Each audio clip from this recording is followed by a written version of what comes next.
आज सुलोचना सेवा संघ बंधु मिलन करूँ कटकर कोण अनुकोण समस्त को आम निमंत्रण करूँ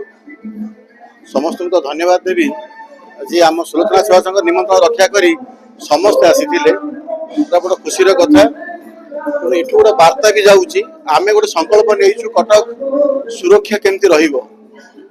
वार्ता नहीं कि आम आज बंधु मिलन आयोजन करूँ खुशी कथा ये आयोजन समस्ते आम सहित अच्छा कटकर सब कोण अनुकोण आपर कटक एपट बिड़ासी धरतु सीडीए धरतु एपटे विद्याधरपुर धरतु एपटे आपणकर चौद्वार धरतु एपटे गोपालपुर धरतु तो संपूर्ण एरिया आज आसी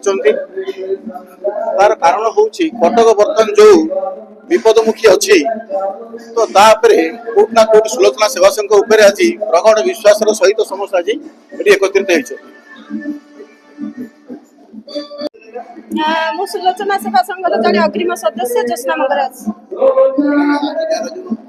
ए पूरा सुलोचना सेवा संघ पूरा नूतन आ सब बेले कटक भाईचारा को बजाय रखा सुंदर सुंदर प्रयास जारी कर रखी कटक भाईचारा सब केमती बंचिकी रहा सदा सर्वदा चेष्टित कर बंधु मिलन प्रोग्राम रखी